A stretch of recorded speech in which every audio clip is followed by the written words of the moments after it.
ជំរាបសួរបងប្អូនកូនស្រីសិស្សគុណជាទីនឹករលឹកនិងរាប់អានបំផុតខ្ញុំសូមឆ្លៀតឱកាសនេះជំរាបជូនថាខ្ញុំបានសរសេរសៀវភៅថ្មីមួយដែលនិយាយអំពីប្រតិបត្តិវិធីសាស្ត្រ50យ៉ាងនាំទៅជួបមនុស្សពិតភ្លាមបាទក្នុងសៀវភៅនោះខ្ញុំបានសម្រិតសម្រាំងនៅបច្ចេកទេសសាមញ្ញខ្លីងាយយល់ងាយអនុវត្តភ្លាមគឺឃើញផលភ្លាមខ្ញុំបានដកស្រង់វិធីសាស្ត្រដែលកំពុងតែល្បីក្នុងសៀវភៅសកលលោកនិងសម្រួលភាសាងាយសម្រាប់បងប្អូនខ្មែរយើងទាំងក្នុងនិងក្រៅប្រទេសអាចនឹងទទួលបានបាទហើយសៀវភៅនេះគឺសម្រាប់ពិសេសសម្រាប់ជនណាទី1ជនណាដែលរវល់ពុំមានពេលស្រាវជ្រាវទ្រឹស្ដីចិត្តសាស្ត្រឬក៏ពុំមានពេលស្ដាប់ព្រះធម៌ពិចារណាជ្រៅជ្រះលើព្រះធម៌គឺថាបើបានសៀវភៅនេះទៅគឺលោកអ្នកអាចនឹងឆាប់យល់អាចនឹងបដិបត្តិងាយភ្លាមករណីនេះប្រៀបដូចជាអ្នកទិញឡានថ្មីមួយមកប្រើហើយ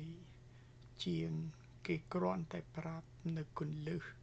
របៀបប្រើប្រាស់បន្តិចបន្តួចអ្នកក៏អាចបើកឡានបានរុយពុំចាំបាច់ចេះដឹងអំពីថាតើម៉ាស៊ីននោះគេផលិតរបៀបម៉េចតើមានទំនាក់ទំនងគ្នាយ៉ាងណាល្អនោះឡើយគឺថាគ្រាន់តែយើងចេះនៅគន្លឹះខ្លីហើយយើងអាចនឹងចាក់ចូលទៅក្នុងរូបកាយយើងបានភ្លាមបានភ្លាមហើយជាពិសេសអ្នកអាចនឹងសម្រាកបានភ្លាមបាទនេះជាចំនួនជាមនុស្សទី1មនុស្សទី2គឺថាសម្រាប់ជនដែលមានជំងឺរ៉ាំរ៉ៃនៅក្នុងរូបកាយបាទហើយលោកគ្រូពេទ្យបានអះអាងថាជំងឺរាតត្បាតមនុស្សសពថ្ងៃគឺថា 50% បណ្ដាលមកអំពីការជំពាក់ក្នុងចិត្ត stress ហើយការគិតវិលវល់នាំឲ្យភ័យខ្លាចព្រួយបារម្ភម៉ាស៊ីនខួរក្បាលក្តៅងុំដើរទាំងយប់ទាំងថ្ងៃគ្មានពេលសម្រាកបាទសៀវភៅនេះនឹងបើកបង្ហាញអំពីវិធីសាស្ត្រដើម្បីឲ្យខួរក្បាលនេះបានសម្រាកហើយក៏គ្រប់គ្រងចិត្តបង្កឲ្យកើតមានលំហសេចក្តីសុខខាងផ្លូវចិត្តហើយកាលណាបើសិនជាជំងឺផ្លូវចិត្តនឹងបានធូរស្រាលហើយពេលនោះគឺថាជំងឺផ្លូវកាយក៏នឹងបានរលា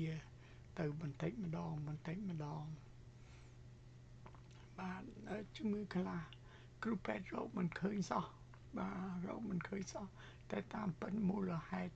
ដើមគឺនៅត្រង់កន្លែងយើងជំពាក់ចិត្តនឹងឯងបាទនេះគឺសម្រាប់មនុស្សទី2សម្រាប់មនុស្សទី3គឺថាសៀវភៅនេះនឹងជួយដល់អ្នកស្រាវជ្រាវអ្នករៀនសូត្រឬក៏អ្នកដែលចូលដោះស្រាយបញ្ហាធំដោយប្រើខួរក្បាលយ៉ាងយូរប្រើខួរក្បាលយ៉ាងស៊ីជម្រៅបាទដើម្បី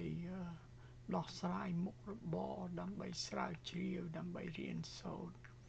បាទសៀវភៅនេះនឹងផ្ដល់នៅវិធីវិធីសាស្ត្រងាយសម្រាប់ខួរក្បាលភ្លាម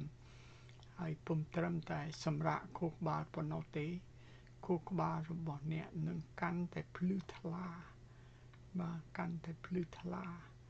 ហើយខួរក្បាលកាន់តែភ្លឺថ្លាបើកប្រាជ្ញាថ្លាឆ្លៀសវៃធ្វើកិច្ចការនឹងរៀនសូត្របានជោគជ័យបាទចំពោះហើយចំពោះមនុស្សទី4គឺថាសៀវភៅនេះសម្រាប់ជនដែលហាត់សមាធិកន្លងមកហើយនៅវិលរកផ្លូវរំដោះចិត្តពុំរួចសៀវភៅនេះនឹងបើកបង្ហាញឲ្យគេរកឃើញគន្លឹះថ្មីងាយចូលទៅមនុស្សពិតរកឃើញសតិដឹងហើយចេះប្រើសតិដឹងហើយអាចនឹងចូលទៅរស់នៅជាសតិដឹងរស់នៅជាមនុស្សអ្នករួចរំដោះមនុស្សដែលរកឃើញពន្លឺត្រាស់ដឹងបាទ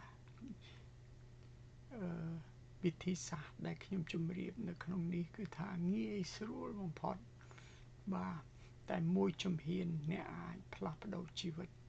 ខាងក្នុងទាំងស្រុងបាទបើសិនជាលោកអ្នកត្រូវការទិញសៀវភៅថ្មីនេះគឺថានឹងមានលក់រាយនឹងលក់ដុំនោះសូមលោកអ្នកតាក់ទងទៅលោកស្រីលឹមធីតាទូរស័ព្ទលេខ012 72 32 36នេះមួយខ្សែទី2 06 04 01